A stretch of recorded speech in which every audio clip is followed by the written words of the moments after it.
While I'm disappointed in the ultimate decision, but I do understand the reason why, that the 2020 CFL season has been cancelled as the Canadian Football League decided it was no longer practical to decide to play a shortened 2020 season. And when I saw the press release that have all my update videos that I talked about, how if the CFL is going to play a season during COVID, when I saw the press release that the government denied a $30 million interest-free loan, that I figured that's going to be it. The league's going to decide to not play in 2020 and ultimately look at focusing on 2021. But definitely was very, very not surprised but disappointed in the news. But what to do is it was getting a lot more difficult for the CFL when I talked about in previous videos on how they're going to do it and how they're going to do a hub city with, teams going in the bubble, as the league recognized that if they were to exist during COVID-19, that they're going to have to play in the bubble. And Winnipeg was picked as the site for hosting the bubble in the league and play a shortened season and still award a Grey Cup champion. But when the funding was denied by the government, which definitely going to talk about shortly, where I've got debates on $30 million. That's nothing to the government. However, we won't have a season this season, and for the first time since 1919, the Grey Cup will not be awarded, as the Grey Cup was not awarded from 1916 to 1918 due to the World War I at the time. And then 1919, with the Spanish flu pandemic, there was definitely, they said, a rules dispute between the East and the West, so the Grey Cup was not awarded from 1916 to 1919 and will not be awarded in 2020 due to COVID-19. And the big reason that the league couldn't play games and they were looking for government funding, or at least attempting to, was because this might be also an opportunity for the CFL to look at other ways to get revenue, as much of the revenue came from fans, gate-driven league. And when fans aren't allowed to go to the game because of COVID-19 and social distancing measures, that definitely takes a hit with their biggest moneymaker, with fans coming into the game through ticket sales, merchandise, and concessions. However, I definitely have to say this should be an opportunity for the league to, they said they want to come back stronger and better in 2021. I would say the league definitely needs to find ways to make money elsewhere. And I'd say one way that they could do that is try to have, expansion of streaming service. I mean, could they partner with Bleacher Report Live and go on there as well? Like an option for people to watch the game, expose it to a bigger market that choose not to have cable. And then Bleacher Report, definitely based in the U.S.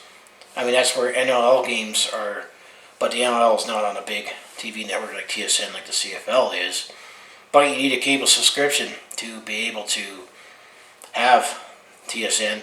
I know they have a streaming service only, but I think it's like $25, $30 a month, which is getting close to almost saying you might as well just have cable.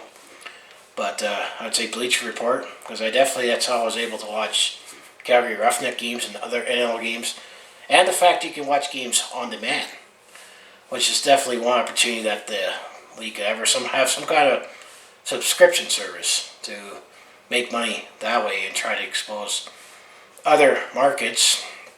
But I know that's definitely one thing you got to think about. And you also got to wonder about the leadership from Commissioner Randy Ambrosie, if he could have done things better, because the players definitely were getting increasingly frustrated with not knowing if there's going to be a season or not, and could they pursue opportunities. I know that now there isn't going to be a season, players should be allowed to be able to grant opportunities in the NFL, for example. And I know that locally here in Calgary, with the Calgary Stampeders, now that we know there is no season, last year's Rookie of the Year winner, Nate Hawley, got granted permission to be released from his contract to pursue NFL opportunities. And I'm still skeptical about how the NFL is going to exist during COVID-19 because they're not planning on doing a bubble model, and also the fact that they're still going to be traveling around, and preseason games have been canceled for the NFL, but definitely is going to be no CFL in 2020. But you just gotta wonder why the government denied funding when we're not part of SNC Lavalin or the We Charity. If the CFL was associated with that, I'm sure we would have gotten some funding for the league to exist. And this was just so they could operate this year. Because the plan was for the $30 million, 20 of it was going to go to salaries, and then I think $8 million was going to go for to operate the bubble, because it's definitely going to be a lot more expensive when you're housing teams and testing and that, and $2 million for contingencies.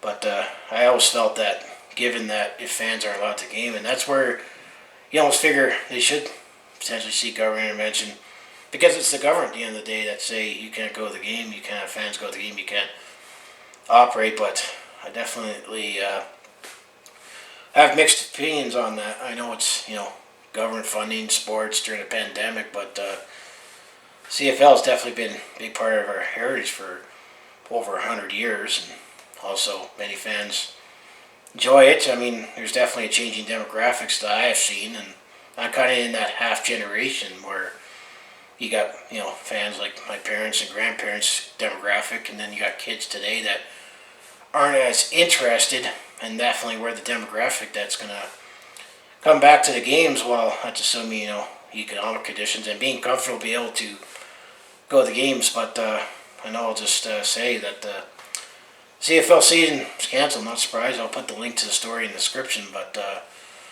what do you think about the decision? I just probably think it probably is wise to look towards next season, because they probably would lose less money now not playing than playing, especially in the bubble. And then hopefully this can find a way to reinvent itself, to not rely as much on fans. And definitely, it's the privately funded teams that are going to be a little better off.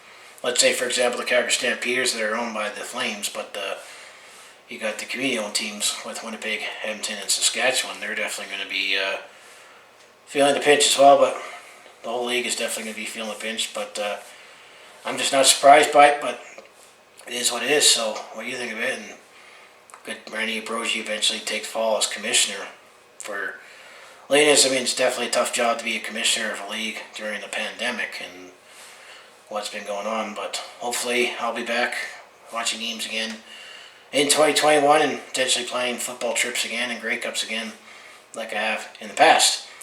So anyway, if you want to follow along with this Calgary sports fans journey, home the Flames, Hitmen, Roughnecks, and Stampeders, just make sure you subscribe. I mostly talk Calgary sports on this channel, and yeah, there won't be any Calgary Stampeders action anytime soon, at least not in 2020. I also do personal vlogs, attempt to comedy. I also do share my experiences I'm on the road.